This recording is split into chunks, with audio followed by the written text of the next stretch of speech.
Hello, everybody. Welcome back to my channel. And today I'm giving you guys my review of episode 11 of Batwoman. And oh my god, this show, like I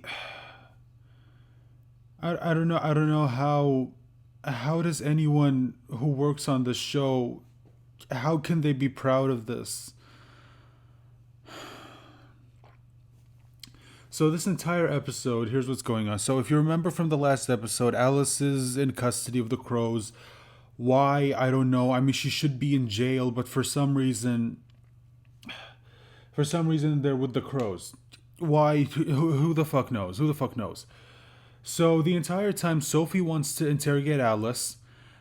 Um Doug Ray Scott's character, I'm blanking out on his name. He's telling her to not to do it because she's gonna get into her head. And surprise, surprise, that's exactly what happens. So once again, he was right. Everyone else was wrong. But of course, the show tries to frame it that she was right because she's a person of color, and they're always right. No, scratch that. She's a female person of color, so of course she's right. And the other things going on in this show is that Kate meets up with this with Beth, and just like we all predicted, um, this is Beth from another Earth, but somehow she's in this new Earth from Crisis. So, for anyone who didn't watch Crisis, basically at the end, what happens is they restarted the multiverse, and now the Prime Earth is home to all of the characters from the CW. So, instead of Supergirl being on her own Earth or Black Lightning possibly being on his own Earth, now they're all on the same Earth. That's basically what happened, and which is why you can see here, like it's Catco, Kara Danvers. So they're all on the same Earth now. And Beth, or a Beth from an alternate Earth, is here. Why? Because Batwoman is a selfish prick. Batwoman took someone from a completely different. She pretty much plucked her from her life, dropped her into this new Earth where literally no one on Earth knows her except for Kate. And the only person who is even remotely like her is a psychopathic killer. Kate did that to her. And somehow that's all fine. Somehow she's fine with it. And if you don't believe me, there is literally a scene where Kate explains to her what happened and she just accepts it. She just accepts it like it's nothing, and her entire excuse is, "Oh well, I studied cosmic astrology or something, some bullshit like that." And like she's familiar with the concept of a multiverse, so she thinks, "Oh well, then that must be true." Oh my god, God, this is so shit. Who wrote this? Oh my god. Anyway, so there's this whole plot of Kate trying to get to know Alice, and Kate's happy, or excuse me, Beth. Kate's happy because she has her sister back, and yet she never once thinks, hey, what would happen if this Beth goes out onto the street, like say she wants to go get groceries or something? What happens if someone sees her, thinks it's Alice, and then calls the police? How is she going to explain this? Is she going to go over to the Crows or Gotham PD and say, hey, no, no, no, no, this is my sister, but technically she's not Alice, she is Alice, technically she is Beth, but she's from another Earth because there was this whole galactic event, like, oh, like,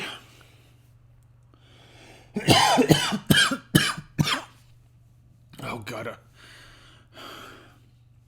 Anyway, she, um, so what happens is Mouse, and then we find out that Mouse has kidnapped two people. One of them was the mayor's son, and the other one is, I don't know who the fuck cares. And apparently they're two high profile people or whatever. And here's the thing. They don't turn on the bat signal, and oh my god. When you find out when you find out what they're trying to do, this show just any chance it gets. Anyway, they don't turn on the bat signal, and then when the chief of Gotham PD comes out, and they don't know why they want to get him, they want to get him to make a statement as to what's going on with because one of them is, I think one of them is his son. Oh no, one of them is the mayor's son. So of course they're going to ask the commissioner of Gotham PD what's going on. And this news bitch is standing outside GCPD, and she's basically is announcing, and she says like GCPD has refused to turn on the bat signal. And then when the commissioner comes out, guess what's the first thing she asks him? You know what? I'll give you a few seconds. Let me give you a few seconds. Ask. Seriously, try and guess. Try and guess what they ask him.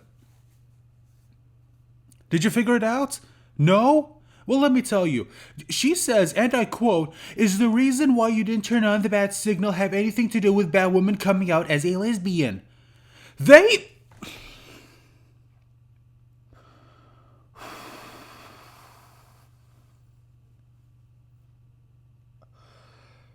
The mayor's son was kidnapped. Another human being, I'm forgetting who he was. Another human being was kidnapped. Two people's lives are in danger. And all these bitches care about is whether or not they refuse to turn on the bat signal because Batwoman came out as a lesbian.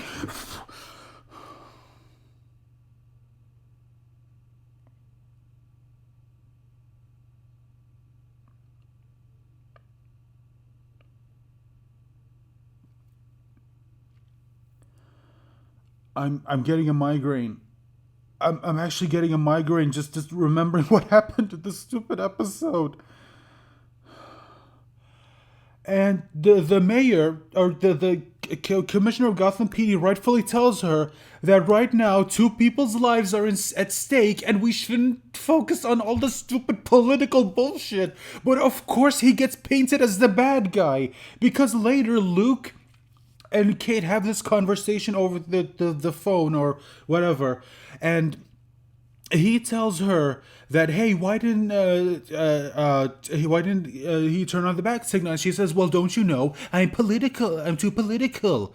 And he says, oh wait, so you're telling me he because you're a hot potato issue, he won't turn on the bat signal? She says, well, welcome to the world we live in.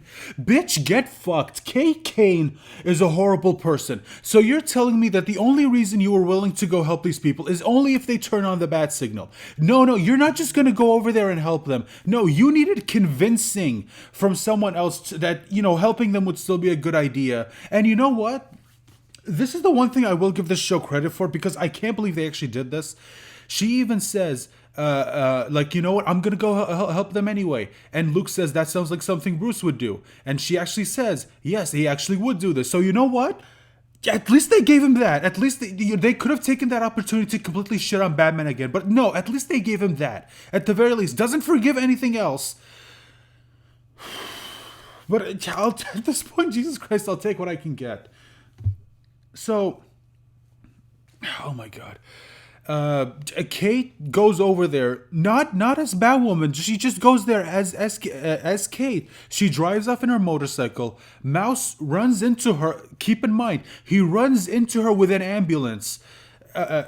She crashes. Somehow she's fine. She was on a motorcycle going like 60 miles an hour or 60 kilometers an hour. She gets run into by an ambulance and she's fine. She's completely fine. No broken bones, no lacerations, no bruises, no scratches, nothing. We cut to a shot of her helmet, like her visor was open for some reason, and you see a small cut over her forehead. That's it. She crashes on a motorcycle and all she gets is a cut on her forehead. How the fuck that even happens while you were wearing a helmet, I don't know. But everything else is fine. She's completely fine. How?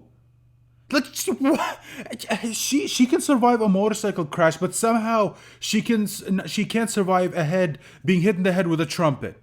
Okay, sure. Why not? Because why not? Logic doesn't matter in this show. The only thing that matters in this show is being gay. Don't you know? If you're gay, you're immortal in this show.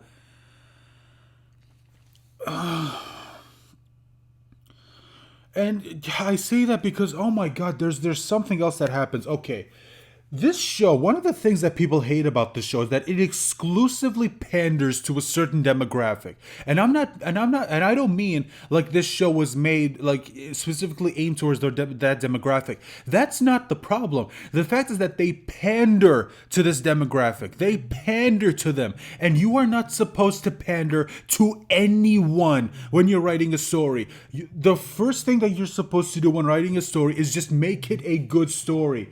Do not pander to anyone. Excuse me.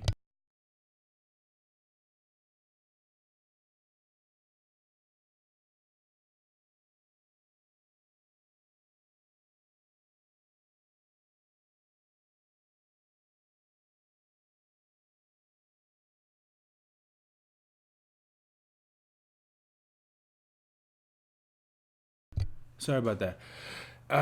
Just had to take care of something. Oh my god. And oh my god, like I said, the first thing that you're supposed to do when it comes to writing a story is you are not supposed to pander to anyone, no one, no one, no thing. And when with that in mind, when this happened, oh my god, I cannot believe this actually got greenlit. Like this was, or this actually made it through. I can't believe someone actually looked at the script and said, saw this and said, you know what? Yes, this is fine. Air it, film it, edit it, air it. Just nothing wrong with it. No second thought, nothing. The entire time Alice is in the every time we cut to Alice and Sophie in the interrogation room of this Crow headquarters or whatever, Alice is telling Sophie about a story that happened to her or how she became Beth, and oh my god, this was so goddamn dumb. So, first of all, why Sophie's even indulging her, I don't know. Sophie So Alice, apparently, according to her, when she was still trapped with Mouse in that house, no pun intended, or you know, uh, apparently her and Mouse had this code to let them know that that everything was okay, that the coast was clear, according to them, that that psychotic dad isn't anywhere near here. So Mouse brings her a cat. She likes it. The dad eventually finds out, kills the cat for some unknown reason, just kills him, and according to her, that was it. Or no, sorry. She reads a newspaper that the dad shows her that her dad got remarried, and he says, "Well, don't you know they forgot about you?" Why the fuck would you believe him? He's insane. He's insane. He caught you. He trapped you. He's keeping you locked in a basement. Why in the ever-loving hell would you believe anything that comes out of this dickhead's mouth? So she believes him, and according to her, that was it. That was the breaking point. And oh god, the way they showed her becoming Alice. So according to her, because she had that stupid Alice in Wonderland book, she looked at the page or the back of the book that has those little you know how sometimes in the back of the book they have quotes from they have a quote from the main character, and this quote said, well, things are different because I'm not the same person I was back then. And this, oh my god, this was so bad. They have the actress just close her eyes, act like she's about to take a shit, and she opens her eyes and boom, there's Alice. And she tries to speak like she's, oh my god, oh, I am so better than you, and oh, let's go have a tea party. And it was so terrible. It was horrible. No one, I know I shouldn't be surprised at this point, but no one, and I mean no one at this show cares about quality. It's just, let's just go out there, say your lines, and then fuck off, take your paycheck and go home. So, also, oh my god, remember when I said, keep in mind who the show panders to? The entire time Sophie and Alice are in that interrogation room, Sophie is constantly insulting her. She says, "Well, you see, I'm not the only one who's pretending to be someone else.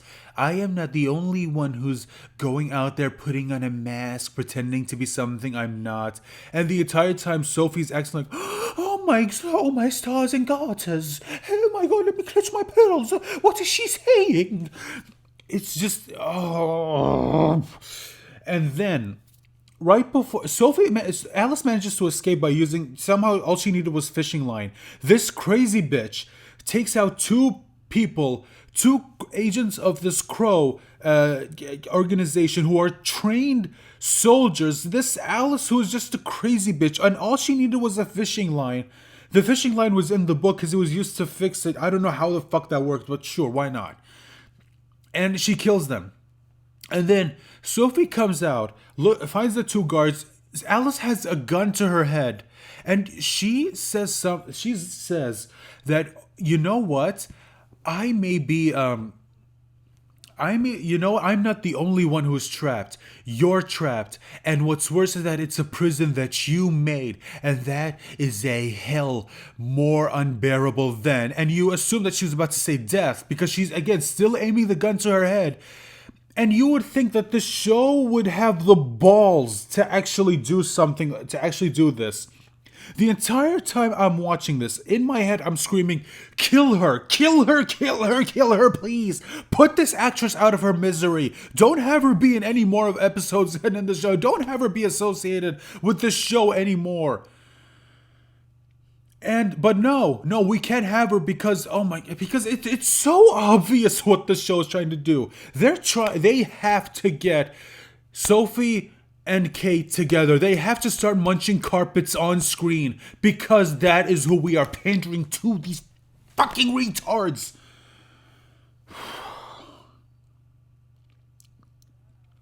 So, but anyway, back to Kate. Mouse catches Kate after he runs into her, or rams into her with the ambulance.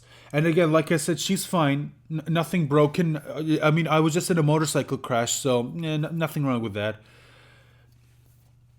Oh my god, she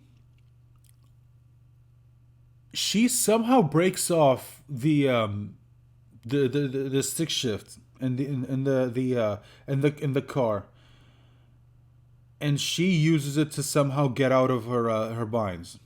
Again, okay, sure, why not? And while she was in there, while she was doing this, the two people who were hostages caught in the back, the white kid is saying, "I can't believe my dad won't turn on the won't turn on the bat signal because Batwoman's a lesbian." No, no, that had nothing to do. Fucking retards! You just can't help yourselves. And the entire time, Kate's in the front and she's smiling like, haha, these people are on my side. Oh my god, I'm so popular. Oh my god, these people love me. Oh my god, I need all this emotional validation because I'm a retard.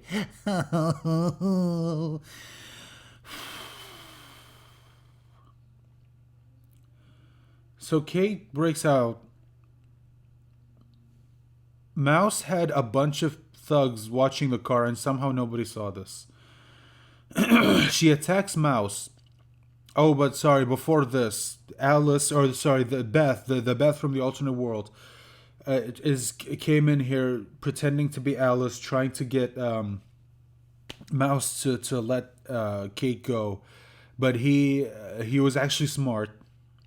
He asks her, or he tries to see if she knows the code, and when she doesn't, he just takes her, locks her in the trunk, breaks the lock, and at that point, Kate breaks out. She starts fighting them, and of course, she takes out all of them. This scrawny little 5 foot nothing twig takes on these 6'4" giant thugs like it's nothing. And you know what? I'm not even gonna dwell too much on the choreography because you already know it's shit. If you've seen any episode of this show, you know they don't care about making sure the choreography looks good, or at the very least make it believable. So she kicks Mouse, and somehow that was enough to send him flying like 500 steps back into this steel bearing that somehow pierces through him, and he lights a fire. He lights a lighter, throws it on the car, and it sets it on fire.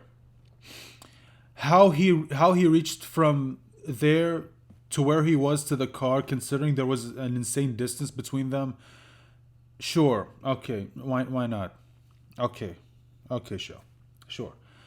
And then Kate gets the two out, and they just run. Where were the thugs all this time? Oh, Kate just kicked them once, and somehow that was enough to knock them out. Just that's all. That's all you needed. A kick from this 5 foot nothing twig can take out a 6'4" giant thug. Okay, okay, sure, show. Okay, okay. So Kate gets inside the car again, and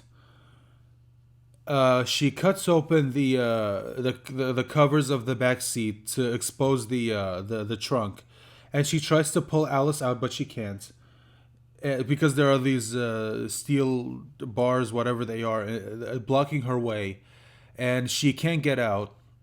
And Kate, the entire time she was in a burning car, she never gets singed, she never gets hurt. In fact, she's perfectly clean. She was in a burning car for like 3 minutes, and she's fine.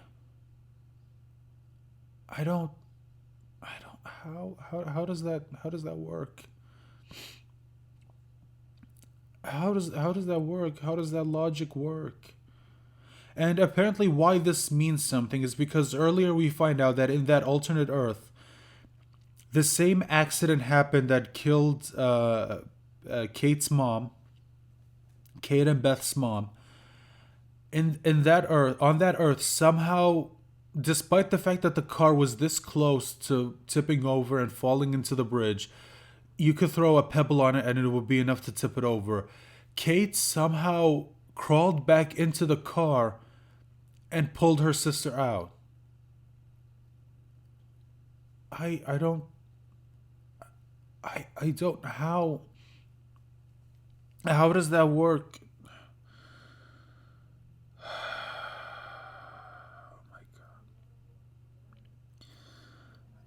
And apparently this is why this is an emotional moment. So we cut to the Crow headquarters. Excuse me, Kate is talking to Sophie, and she we cut to a live news feed, and they're at GCPD, and oh my god, this scene was so stupid. We The people in Gotham are all raising their phones with a red screensaver for some reason. And they're all saying, light the signal, light the signal. They're chanting, light the signal. Now, keep in mind, Kate was in the Crow's headquarters. Everyone is seeing her there. Everyone's seen her. We cut to GCPD, we're there, and then Batwoman just shows up. Wait, you were just there. How did you get over here? Did no one see you leave? And then no one saw instantly that Batwoman was there? Nobody could put two and two together? Nobody could. Oh my god, everyone in the show was dumb. Everyone, and then she shows up and everyone goes, "Ah! Ah! Oh my god! Oh my god! Oh my god! Oh my god! Oh my god! It's that woman! Oh my god!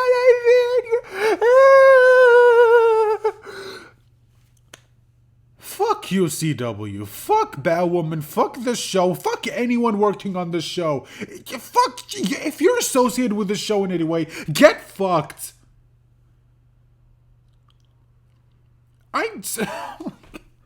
You fuck this show.